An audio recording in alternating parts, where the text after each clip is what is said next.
Greetings and welcome to the Richard Dolan Show, where every week we fight the good fight. Happy to be here with you. Over at my website, richarddolanmembers.com, I've been engaging in providing quite a few counter narratives lately. Seems that we're inundated with establishment media messaging these days that has gone into overdrive in terms, at least, of the lies and deceptions that they've always done in their normal mode for years and years. But since, let's say, 2020 has gone positively over the top in terms of manipulation and the obvious in-your-face social engineering, all for purposes of creating a completely new society. I would say even a completely new humanity. I've been talking about this quite a lot. Most of those narratives are pretty much political. They're filled with lies. They're supported by censorship. They all pretty much mask a truly disastrous situation that's looming over the entire world. There's going to be military disaster for the West, certainly. I think in Ukraine, I don't think there's any way they can avoid that indefinitely. The repercussions will be severe. One of those repercussions may very well be an even greater attempt to crack down on so-called disinformation. We'll have to see. Of course, you got the financial meltdown. You've got the economic and supply chain crises. You got the lack of food on the shelves in formerly super abundant stores. You got the fact that gasoline's at an all-time high in its prices. None of these bode well. And all you can hear on nearly any of this in news sources, anywhere is, either really attenuated versions of that or just very, very one-sided establishment oriented narrations. Anytime you get any kind of truth anywhere, it's really going to be on alternative media, non-establishment, non-mainstream media types of outlets. So anyway, over at my site, I feel as though I've been working overtime to deal with this type of thing. I'm calling this counter narrative. Now, this definitely applies to the entire subject of UFOs.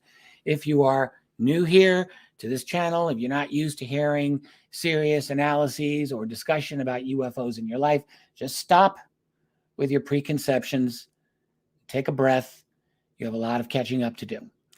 And I know it's hard for smart people who think that they're well-educated to want to change their minds or, God forbid, reassess a major part of their worldview after they've reached a certain age. It is hard. I know this from personal experience, but I also know it's not impossible. You can do it, but you have to start with the understanding that you truly have serious gaps in what you think you know, and that filling in those gaps might very well, in fact, will certainly modify at least some of the basic things you believed that you knew, things that may have helped give you a psychological foundation to your world, for that matter. Well, the good news is that after you learn new things, you can rebuild your mental world. Most likely you will see things with greater clarity than before. It'll be better, not worse. So just ride with me here. Now, last month, of course, the United States Congress hosted a hearing for one morning in which you had two representatives from the Pentagon talking about UAP, that is UFOs. I did a video on all that later the same day, which you can watch. It's on this channel here. Basically, they gave members of Congress a couple of different distinct messages. The first, probably the most noteworthy message that people noticed is that there are unexplained objects or things that the military has encountered, mainly the Navy. They were talking almost entirely about the U.S. Navy, that they've encountered over the past couple of years. That these things are not clearly Russian. They are not clearly Chinese. They didn't leave that out as a possibility, but it didn't seem evident to them. And that these things are very real. They're material, physical objects. So that's an issue. And let's face it, that's an important message, and it's something that would have been unthinkable even 5 years ago.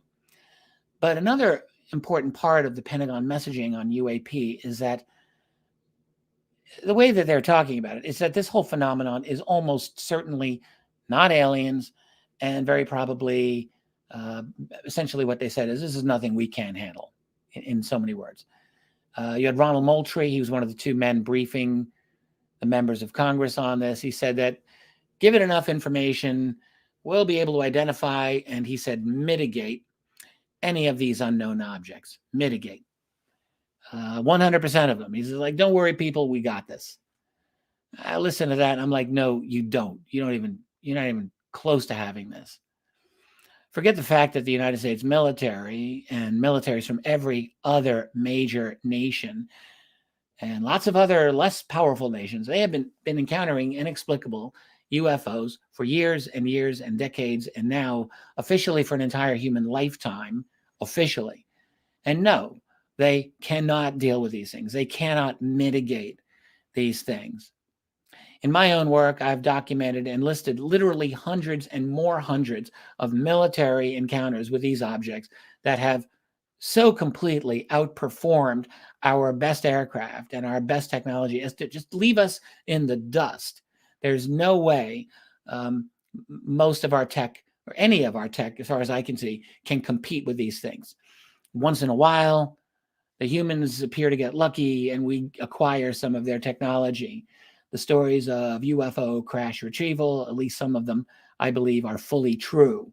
I've discussed this at length many times in a number of cases right here on this channel. I will definitely be returning to that. That's an important part of the puzzle, and undoubtedly one big reason for the secrecy on UFOs. But overall, these objects simply and completely outclass our military and all other militaries. The Russians have had their own long history of encounters, as have most of the European countries, many African countries, China, Japan, Australia, you name it. But since the congressional hearing last month essentially pretended that all of these UAP are only being encountered by the Navy, I mean, where the hell has the Air Force been in all this conversation? But since it's been all about the Navy, let's talk a bit about what the Navy has actually been dealing with for a very long time. So I want to give you another counter narrative. This is something I've been doing at my site over at Richard Dolan Members for the folks there as part of an extended series. And it's a series I've been doing on USOs, Unidentified Submersible Objects, underwater UFOs, if you don't know the term. So over the last month or so, I've done, I think, about 4 videos on this phenomenon. I'm doing at least 2 more, maybe 3 more in this series. And I'm going through really everything. I'm going through many, many old cases, and I'm wrapping it up with cases from 2020, 2021, 2022. Because the fact is, they keep coming. And I've been collecting them, and I'm analyzing them, and I'm doing nice visuals on them, and the whole thing. So when you look at the history of these cases, we're talking about sightings of objects coming out of the water, of objects doing absurdly fast speeds under the water, objects seen gracefully entering the water after flying down to the level of the ocean and hovering, all that, okay? What we see is that this is worldwide.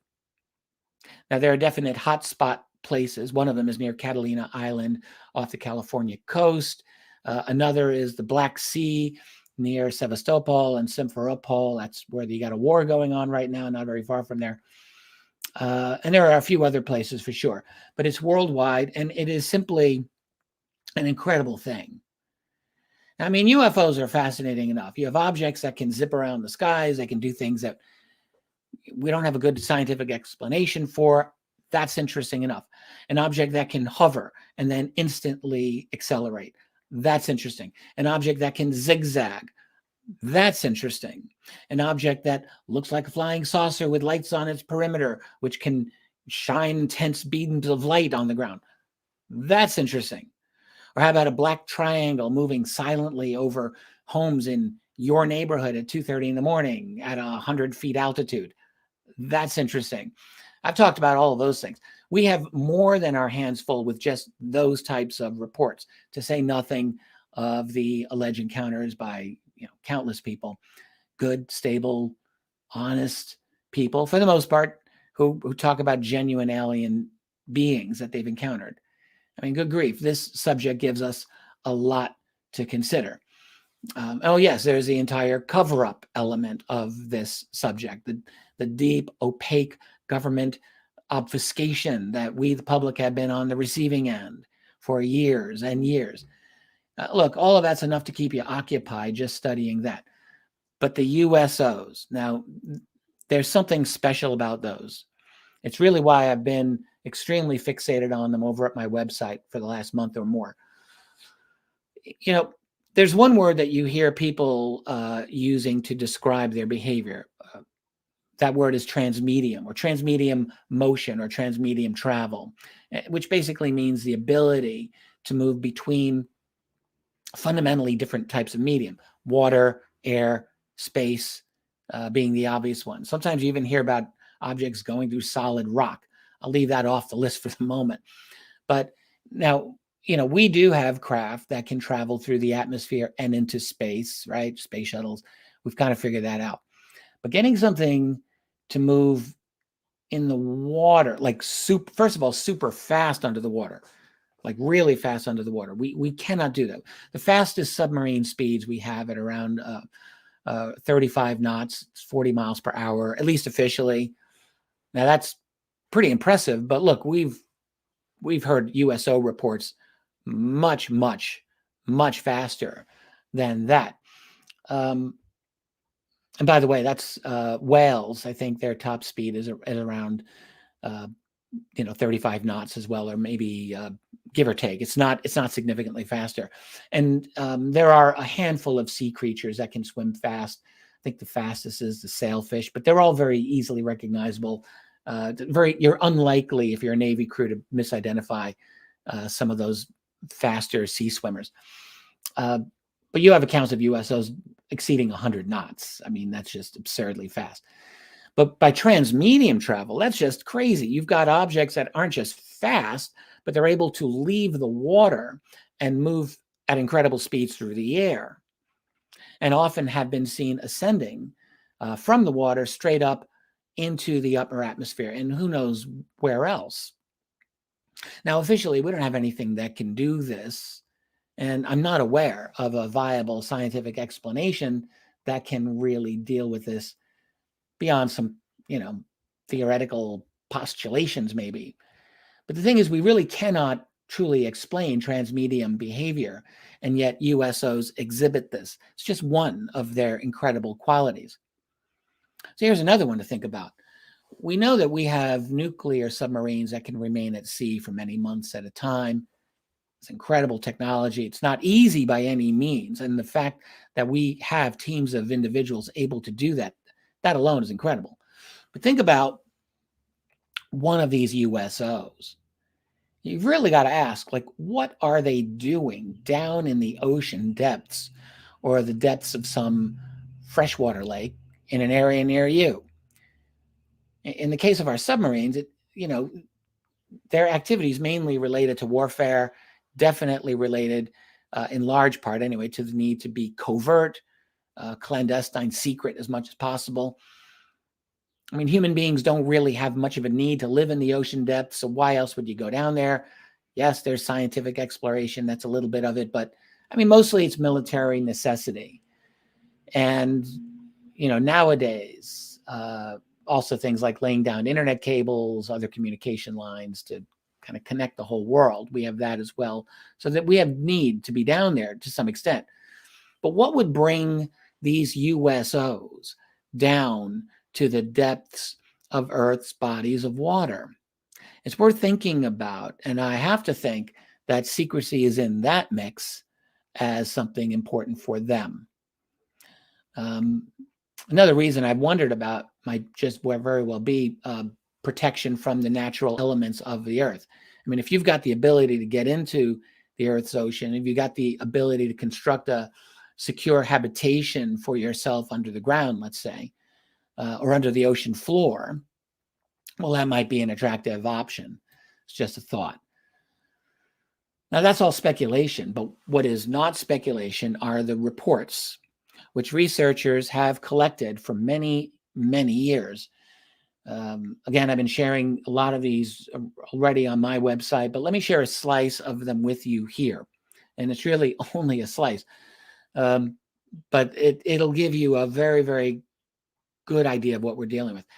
And I would say that discussing these USO reports is part of our counter narrative. Because not only can our military not mitigate these things, but they've been dealing with them in a serious way for many decades. And I'm not even saying that the Pentagon's UA people even know anything about this. I'm pretty sure they're probably political appointees who don't really know much, if anything, of the history. So in other words, this material in all likelihood has been kept from them as well. But someone's got this information.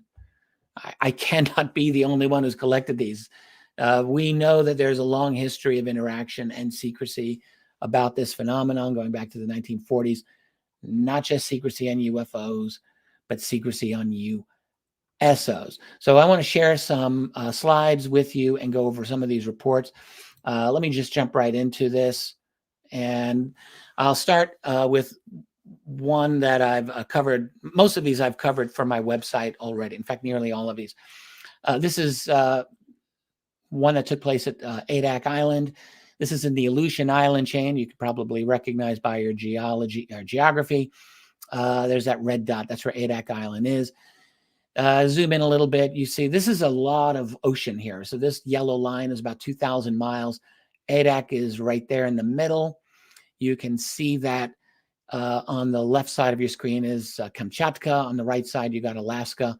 A lot of ocean there. And as we zoom in, this is part of the Aleutian chain that is Adak Island. It's, like 20, 25 miles in each direction. It's not a big place, and it's not a place you'd go for a vacation spot. Let's just put it that way. But in the summer of 1945, and by the way, let me just say before I get any further, Adak, I did a special presentation on Adak for my site a few weeks ago, simply because there have been many very interesting UFO and USO reports at that place. And you can just see a moment ago how remote it is. This is only one that I'm going to describe with you here. This is a good one, in my view, from the summer of 1945. This is a photograph of the U.S. transport ship, the Delaroff, which I think that picture was taken a year or two before the actual event, but that is the ship. And this is a picture of Dr. James McDonald. He was the researcher who got this story. It's one of the last decent UFO reports of the Second World War. The man who reported it to James McDonald was named Robert Crawford. He was a radio man aboard the Delaroff at the time in question. So the summer of 1945, the European part of World War II was over, but not the Pacific War. The United States was still fighting Japan at this point. So Crawford was on the Delaroff by Adak Island in the Aleutians with 14 other crewmen. The ship was on its way back to Seattle, so they were going east. And he actually told this story to a few researchers, including James McDonald of the University of Arizona. And this is what Crawford said. He actually did this in several interviews with McDonald. He said it was about sunset in the open sea. An object appeared out of the water about a mile from the ship. Now, Crawford was quite exact about this. He said, look, we actually did not see it emerge from the water, but we did see it incredibly low. Our first sight of it was right over the water. And keep in mind, there was nothing around them. And this thing should not have been airborne at all. He said it was quite visible. It was dark against the sunset. It was circular. He estimated its diameter to be about 200 feet. He said it went almost straight up, made a turn, and circled around the ship 2 or 3 times. So it was quite interested in their vessel. It wasn't going especially ridiculously fast. He estimated its speed at about 100 miles per hour. But what was interesting about it is that the speed did not change. It did not oscillate. It was entirely uniform to his observation. And it just disappeared. It flew away. As it flew away, it left flashes of light. And that was basically all that he had to say about it. McDonald was one of the most brilliant people ever to go into the UFO field, in my opinion. Interviewed Crawford several times about this, found him to be entirely credible. And that's the story. We don't have an exact date. With a lot of these types of cases coming years after the fact from a witness, you're often not going to have a date. That's just the fact of the matter. But let me keep going here. This is one where we do have a date. This is another early case dealing with the Strait of Hormuz. Of course, that's in the Persian Gulf. That red dot signifies where it is. This is a very strategically critical part of the world. You've got a lot of the world's oil supply going through that very small little place. I say very small. I mean, at its narrowest, it's maybe about 30 miles. So it's not unpassable, but it is a choke point, and it is very, very significant and important. On the north part of the shore, you've got Iran. I think on the south, it is Oman. But what you have in 1949 is a U.S. Ship under the command. This is a U.S. Navy ship, J.R. Bodler. They are sailing through the Straits of Hormuz, going to India.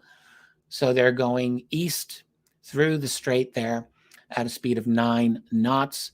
So Bodler wrote about this in great detail. He said, I was called to the bridge by the third mate, who had spotted something off to the left, slightly in front of us, so on the closer to the Iranian waters.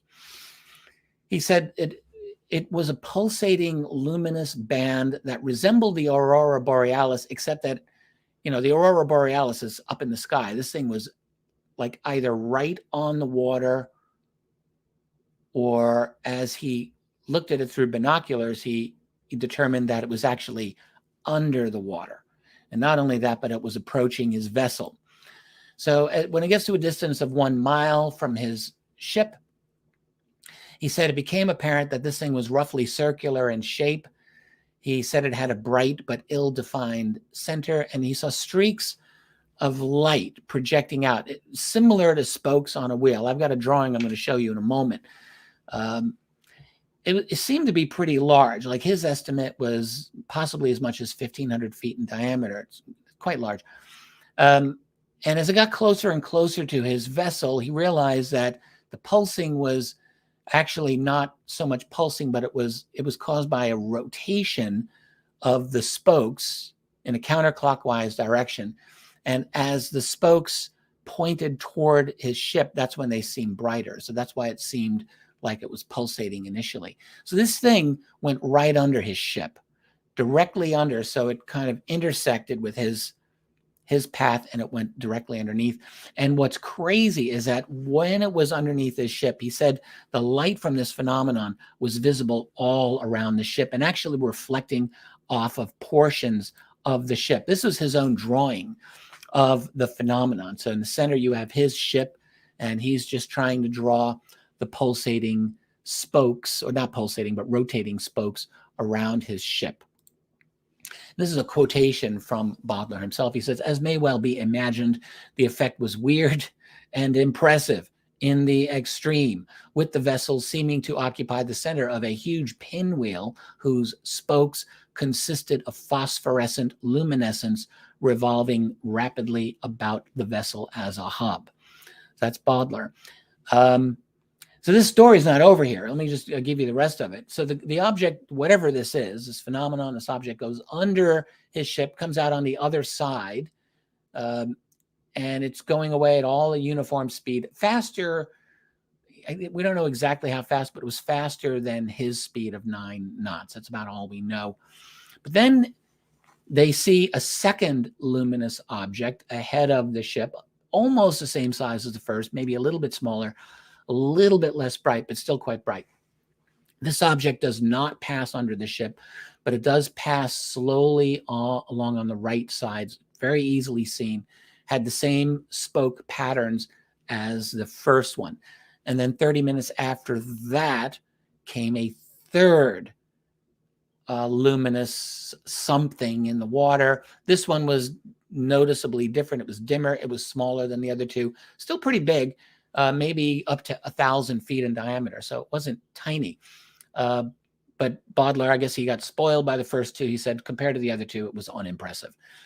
Now, he wrote about this for a publication known as the United States Naval Institute Proceedings. And he wrote about this and he said, look, you know, I don't know what this was. Maybe it was a natural phenomenon. He wasn't a scientist. Maybe it was a natural phosphorescence in the water. There is natural phosphorescence stimulated by regular waves of energy, whatever that means. Then it got picked up. It was put in Fate magazine and then made the rounds.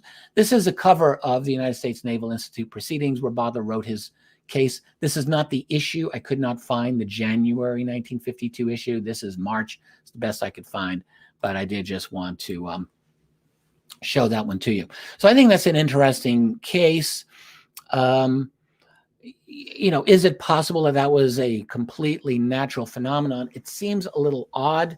I wouldn't say it is impossible that it's natural, but you've got three incidents in a row. The first one completely intersects with the path of Bodler's ship, and this spoked phenomenon is a bit strange. I have not been able to find a reasonable prosaic explanation for that. I'm not sure anyone's really been able to come up with one. It does seem a bit mystifying, and particularly in a place of the planet of such prime strategic significance, just strikes me as very much of potential artificially or artificial origin. Let me continue here. This one deals with the Soviet Navy. You know, the Russians have a, excuse me, a long history of UFO and USO encounters. We don't have, unfortunately, the level of, let me just come off of this for a second. We don't have the level of exactitude that you would like in terms of dates for most of the Russian cases. And I think, you know, there's a couple of reasons for that. Particularly when they were in the Soviet era, it was an extremely tightly controlled totalitarian society, of course. And talking openly about UFOs was just not almost ever done. And so a lot of these cases circulated very quietly, privately, making the rounds in that manner. And then when the Soviet Union fell apart in the very early 1990s, there were cases that did get out that Russian UFO groups were studying. But even then, a lot of this happened by interviews that happened, you know, long after the fact. And someone recounting a story is just not always going to know the dates. I mean, that's just unfortunately how it is. I've looked at many of the Soviet UFO and USO accounts. My own sense is that they are every bit as believable as accounts you get from anywhere else. So I just want to talk about this one. This one, not only do we not have a year or a date, we don't even have the year, we just have the decade. 1950s. Black Sea is right here in front of you. Sevastopol is indicated on the map there. There's another naval base, Simferopol. Those are very, very critically, always have been of prime importance to the Russian Navy throughout their history. It is their access to the sea.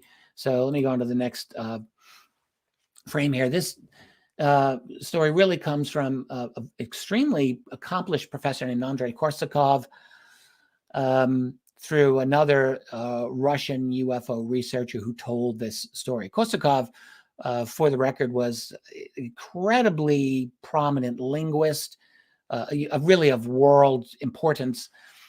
He was also a guy who fought in the Second World War for the Soviets, was captured by the Germans. I looked online, I found an old picture of him in his Soviet uniform. He spent time in a German prison camp, then after the war got let out and became a very prominent linguist in Odessa at the university there. So this is the story of Korsakov. again, all of this is just, what we are told. And so take it for what you think it's worth. But I think it's interesting. So a friend of Korsakov's, who was a Soviet Navy officer, and keep in mind, Korsakov wasn't just a professor. He had many contacts within the Soviet military, not surprisingly. So this particular friend of his, in fact, who was described as a very close friend, had served at the Sevastopol Naval Base and said that during the 1950s, he had observed and photographed a UFO ascend from behind a battle cruiser on the Black Sea.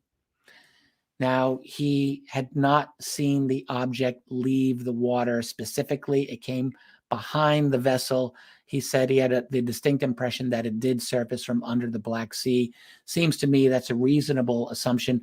The most amazing thing about this is that Korsakov said that he had a copy of the photograph.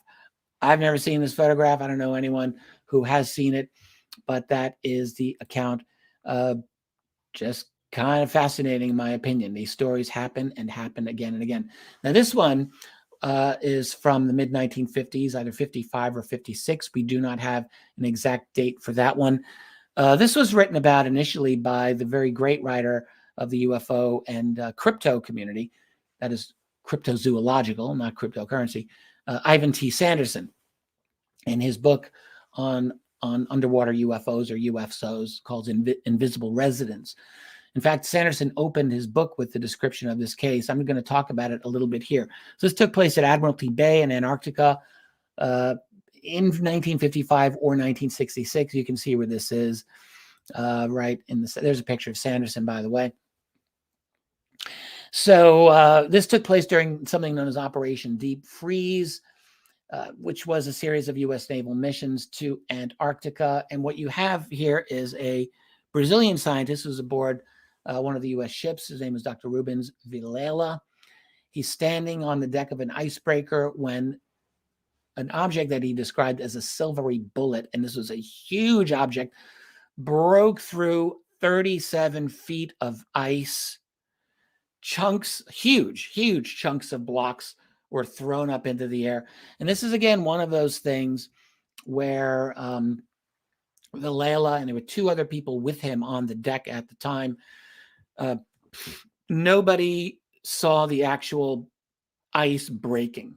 No one actually saw the object breaking through the ice. So that has to be said. But what they did see was an object in the aftermath. They hear this enormous crash, shattering of thick ice. They see the ice flying all over the place. They see this tower, this water just scattering all over the place, and they see this object coming out and then just taking off. That is what Vilela described. So it was really quite an amazing thing.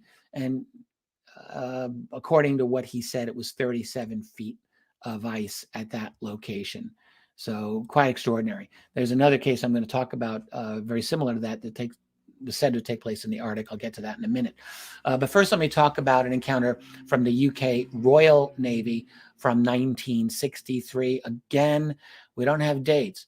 Why don't we have dates? Because this case, like so many of the others, came out, this one came out 20 years after the fact in conditions of absolute paranoid secrecy by the guy telling the story. And he just didn't want to give up too many more details. What we do know from him is that this took place in 1963. It was a Royal Navy encounter that took place off the coast of Norway, so right there in the North Sea. All we have is a pseudonym of this man. The pseudonym was Tom Preston. The man he spoke with in 1984 was a very well-known and highly credible UFO researcher named Walter Webb. Webb had his own very excellent career as a UFO researcher. He got to know Preston when Preston was living in the United States, considered him very credible. So this is what Preston said to him. In 1963, he was on a Royal Navy vessel. He did not give the name of that vessel, in the North Atlantic Ocean, just off the coast of Norway, on what he said were non-specific exercises, whatever that would indicate. So his job, he was a young guy at the time. He operated, I think he said he was 29 years old at that time.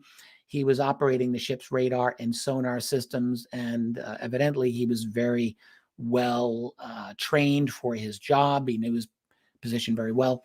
He said that the ship's radar suddenly detected an airborne craft, apparently coming out of nowhere.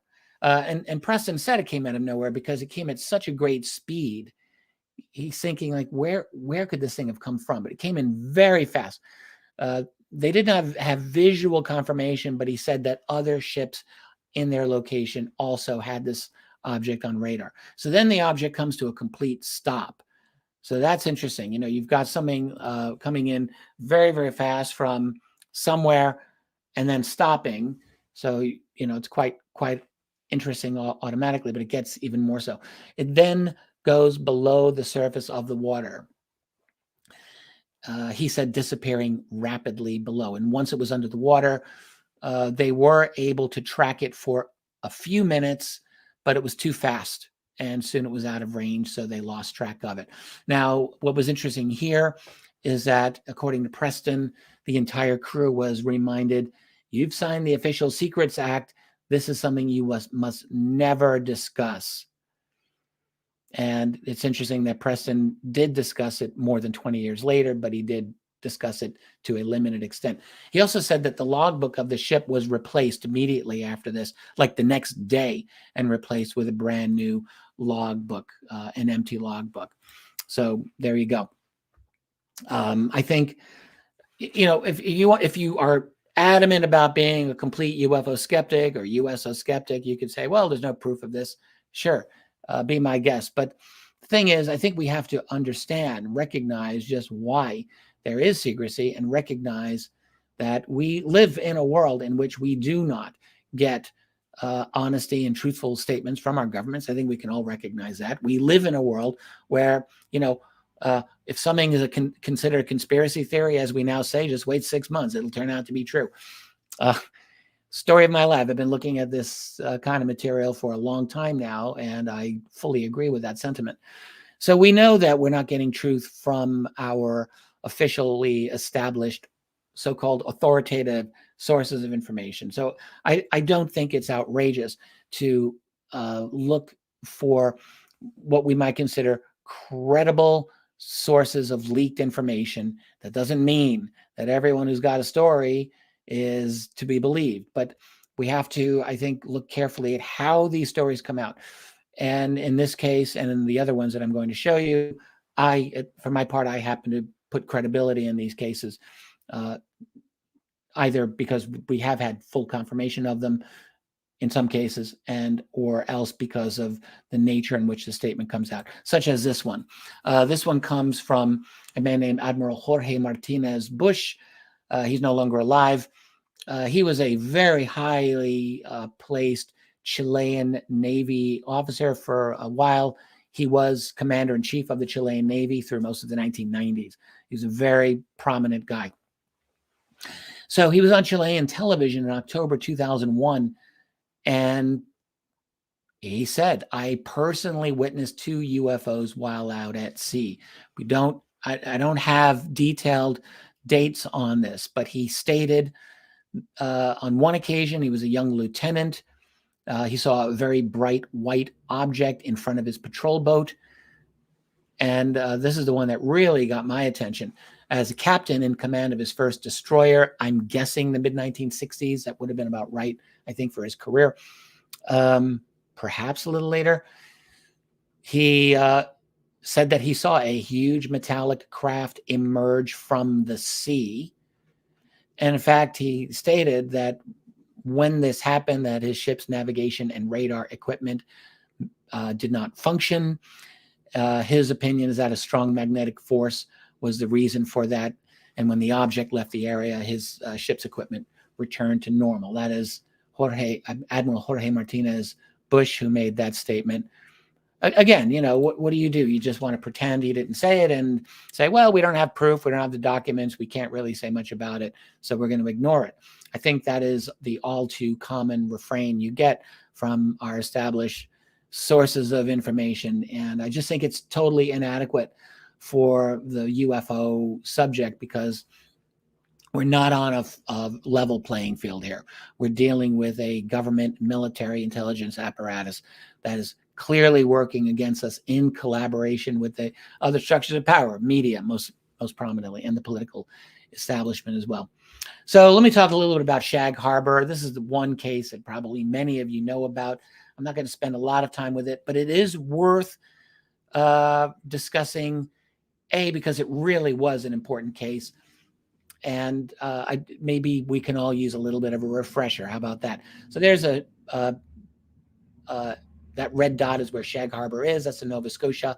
So it's the southwest end of Nova Scotia, facing what's called the Gulf of Maine.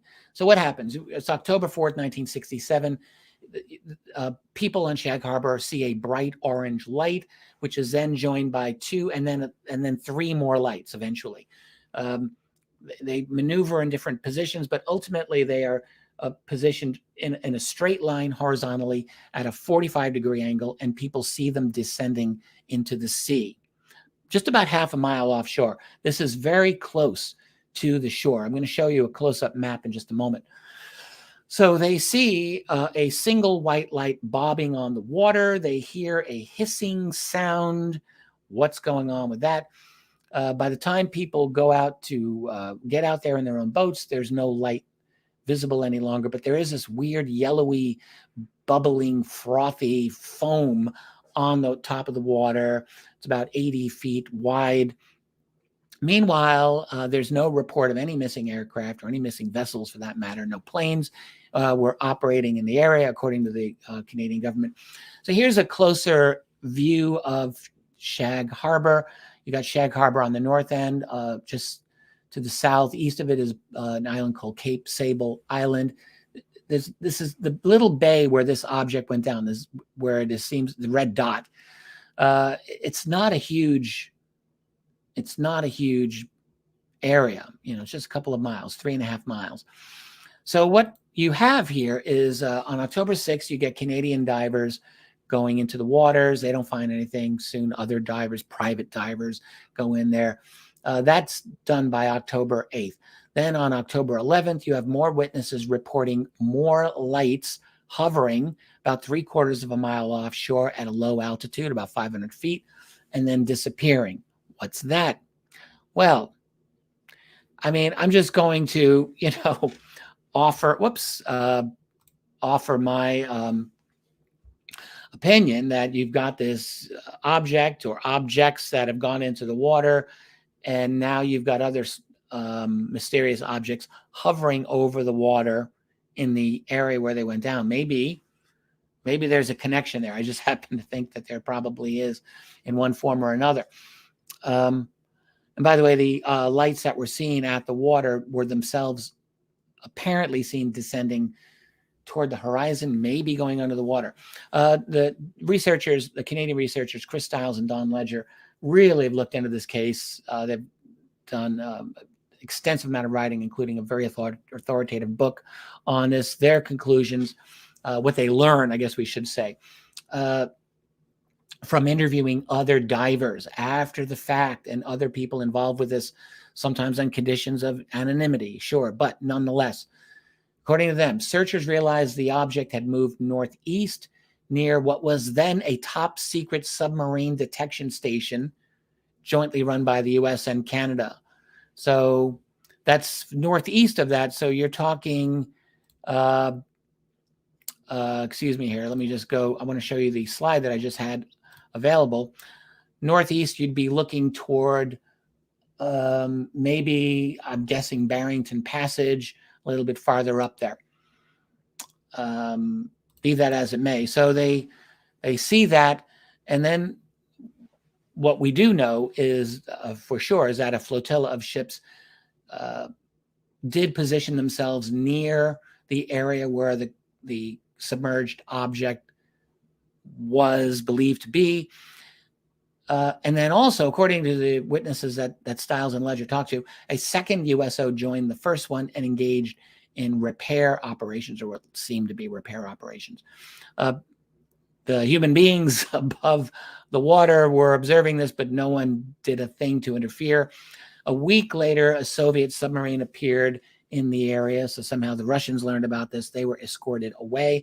And then soon after, the two UFOs or USOs moved off toward the Gulf of Maine into open waters. They emerged from the water and then ascended rapidly and flew off. That's the bare bones of the Shag Harbor story. It's a fascinating story. There's much, much more detail. In fact, I've listened to Chris Stiles talk about this on a number of occasions, and I think he rightly says there's more documentation on the Shag Harbor case than probably any other Canadian or maybe any other UFO case anywhere. At this point, they pulled a tremendous amount of documentation from the Canadian government, confirming many of the key details of what happened there. So it's quite interesting indeed. I'm going to get into some modern cases in just a moment. I'm skipping over like most of the 1980s and 1990s. I mean, there's just too much. It's too much. But I do want to read this quotation to you from a man named Joseph Foster. He was a Vietnam vet. In fact, Foster wrote to George Filer, who's a great resource for the UFO community. I'm still an avid reader of Filer's files to this day. I think a little over a decade ago, Foster wrote to Filer, and he had his own USO report, which I'm going to bypass here. I have it on my website. But this is the thing I wanted to share with you here. He said, I got to Honolulu, this is the early 1970s, and made friends with a fleet intelligence yeoman who stated, quote, "We receive thousands of UFO reports from U.S. Navy ships. UFOs come in and out of the water and fly directly in front of our ships." That was from roughly 1970, 71, according to this man, Joseph Foster. It's, again, it's just another claim. You can take it for what it's worth. But here's the thing about these. There are, many, many eyewitness, we can even say alleged eyewitness accounts, but with a lot of detail, lots of detail in them. And then B, you've got many of these claims that are coming in from various sources to researchers who are willing to accept them of exactly this type of situation. That is, that UFOs or USOs are being taken very seriously by the militaries of the world, by the British military, by the American military, and by the Russian military, for starters. In fact, let me go back to the Soviets and the Russians. This is a picture of Vladimir Azazah. Apologies for mispronouncing that undoubtedly. Azazah had a lot of a very high regard among UFO researchers around the world, was very prominent within the Soviet system during the Cold War, during the 60s and 70s and 80s and beyond. In fact, he was a director of a Soviet military group that was studying USOs during the 1970s and 80s. And studying, as he said in an interview, underwater objects that followed Soviet submarines. Now, here's a quotation of Azazah that I want to share with you here. He just said, "Initially, we thought they were American devices. One day, such an object came to the surface in a rather spectacular fashion. One of our icebreakers was working its way in the Arctic Ocean when a brilliant spherical craft suddenly broke through the ice and flew up vertically, showering the vessel with fragments of ice." Sound familiar? Sounds very much like what was described in the 1950s with Operation Deep Freeze. All of the sailors on deck and the officers on the bridge saw it, and it was hard to deny the hole in the ice. Somebody asked him, was it a missile? Azazah says, "You don't shoot a missile that way. You have to break the ice first. Furthermore, the object was a bright sphere." Excuse me there. So, again, fascinating statement that just dovetails with all of the other statements that researchers have been getting from individuals relating to the importance attributed to USOs by the major nations of the world, by the powerful nations of the world. So I just want to go now and close this up with two relatively recent cases. Again, I want to impress upon you there are many, many more than these two. I've been collecting quite a few, and they go right up to 2022. So they come right up. But this is two that I just want to go over here. this one is from 2008. It's from February 16th, Nova Scotia. Another one from Nova Scotia. This is the opposite end from Shag Harbor. This is at the northeastern part of Nova Scotia, a place called Cape Breton, English Town. This image that you're looking at is not, this is an artist's rendition of what they were trying to you see an object coming out of the water there, a black object. Just want to say, it's not a photograph. Don't accuse me of showing a fake photograph. But I do want to show you. So here's where English Town is in Nova Scotia. It's the opposite end of Shag Harbor. And there's a little bit of a close-up where the English Town ferry area is. So I'm going to read the account of the witnesses in just a moment. But this is, I believe, where they were standing. I really try to look into this and figure this out on a map. And where I think the object was that came out of the water is right here. So let's read. This is what they have. We had pulled over to check the trailer hitch about half a kilometer south of the English Town ferry on the east side of Kelly's Mountain on February 16th, 2008. A large triangle shape with a bluish glow came out of the water about 1 kilometer away at 6:15 p.m. It hovered above the water for 10 seconds and then went straight up.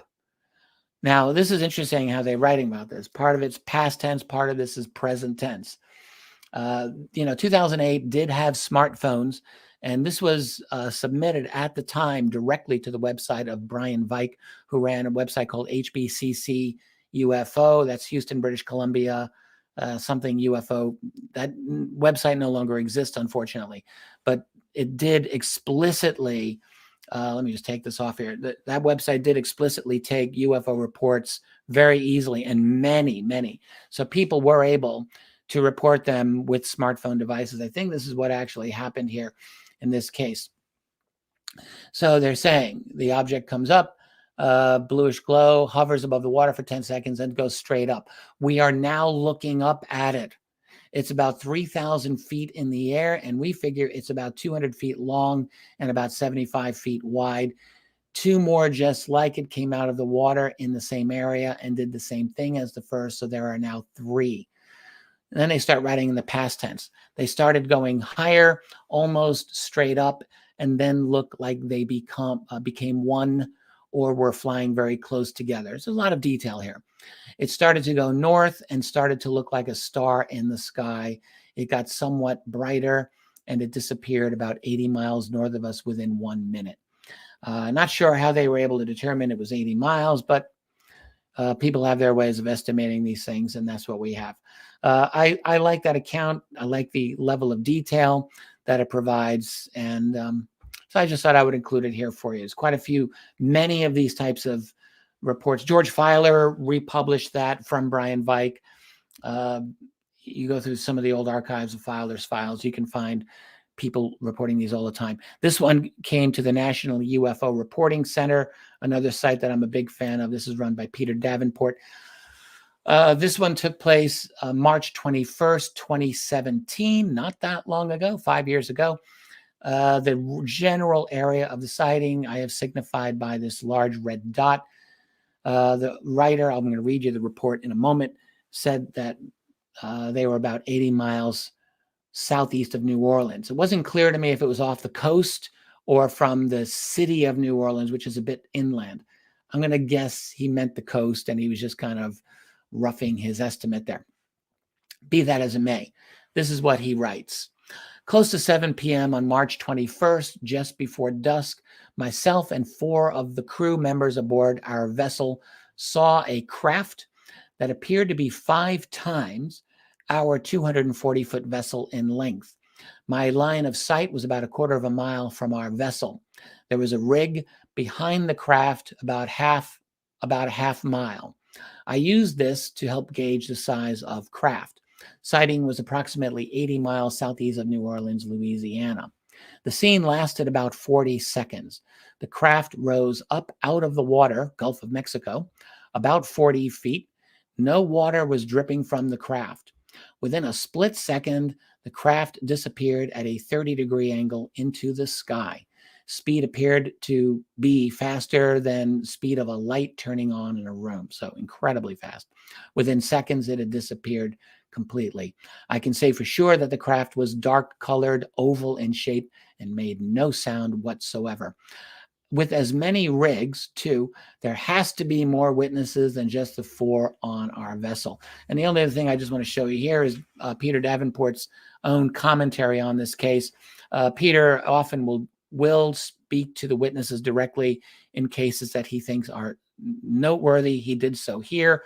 He writes, "We spoke via telephone with this witness, and he seemed to us to be unusually sober-minded. We suspect that he is a very capable and very reliable witness. He estimates that upwards of perhaps 50 people who were aboard nearby vessels may have witnessed the event as well. We would urge those other witnesses to submit reports of what they had witnessed." That is Peter Davenport writing. So that's all the slides that I have here. Now, just fascinating stuff. What does this activity even mean? I mean, what I've shown you here, this is the tiniest snippet of what USO activity that we know about. And I think there's no question that what we know about is only the tiniest portion of what's actually happening. We are desperately in need of countering some of the prevailing narratives around us today regarding UFOs. This is one of the key things never discussed, not only about USOs, but the entire UFO or UAP phenomenon is just how widespread and how many there are, just all the time. Yes, sure, some of these are misidentifications. Okay, we can all agree. But I just want to say, good grief, there are so many of these reports that are very well attested. I fully believe that we have to come to terms with this, that there is a highly advanced presence of someone, something operating within Earth's bodies of water that is not being explained. And frankly, the implications are extremely important. The USO problem is just something that even within the UFO community, I think USOs are one of those things that I think easily get people excited because it is such an exotic thing.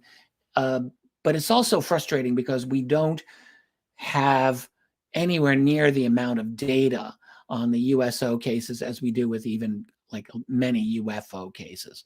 There's just not as much out there. And I think the fact of the matter is the Earth's oceans, and even like the middle of a large lake, they're very remote. It's very difficult for people to get out there to begin with. And in the case of the world's oceans, a large proportion of those USO encounters seem to take place with military personnel. Not every time for sure, but a lot of them. And so there's inherently a lot of secrecy involved with them, and the cases just don't get out. And when they do get out, we get a lot of vagaries this way or that way about the case because you've got these people, they do not want to put themselves at risk. That's the fact of the matter. Again, the point is we're living in a world of absolute deceptions about anything that truly matters. So, all right. So I want to end this by making an announcement and shifting gears slightly, but really dovetailing with everything I've just been talking about. So I want to mention here that in less than 2 weeks, I'm going to be giving what I'm calling a full global update. It's my phrase on this, on why UFOs are still the most important thing in the world that we're not talking about. And many of you, a lot of you who follow me, know that I've been talking for a while about the fact that we are in a globalist revolution, a worldwide top-down directed revolution. This is happening. It's not just your country, it's all the countries around you. And moreover, that the human race is moving very rapidly toward what I've been calling for a while, the fourth stage of humanity. Now, all of that I think is true. It's extremely important. The UFO situation is part of this overall mix. It matters. So I'm putting together a fairly deep dive and analysis into all of this. And I will be presenting it for a limited audience in less than 2 weeks. This will be on Saturday, June 25th, 2022. I have a link below. You do check it out if you're interested. It simply astonishes me that we're living in the times that we are. You know, I mean, it's one thing to predict that we would be living in revolutionary times. I have predicted that. I'm not the only one. I remember 10 years ago and more, I kept saying, you know, we're going to be headed toward a really crazy time in the next decade or so. I said it many times. That's one thing, but it's another thing actually to be living in it, because we're doing it now. We are doing it. I'm doing it. You're doing it. We're living through this extraordinary time. And because of that, it is imperative that we understand what we are going through, because you know what? Otherwise, if we're going to have no chance of managing our own lives in any way approaching independence or any kind of genuine personal sovereignty. So if you're interested, go check out the link below. I want to thank everyone who showed up here. I want to thank you for the super chats. I want to give a big hello to everyone in the chat family. Your support means a lot, and I definitely appreciate it. I hope you found this presentation interesting. Again, I have lots more where I do this over at richarddolanmembers.com. If you are interested in what I do here, go to the site, check it out. There's a lot of free content there. There's a lot of members-only content, just like a lot of other sites. So if you're interested, you may want to go see what I've got going on there. Again, thanks for showing up here. You know, look, let's just remember, keep our chin up and remember to keep fighting the good fight. Later.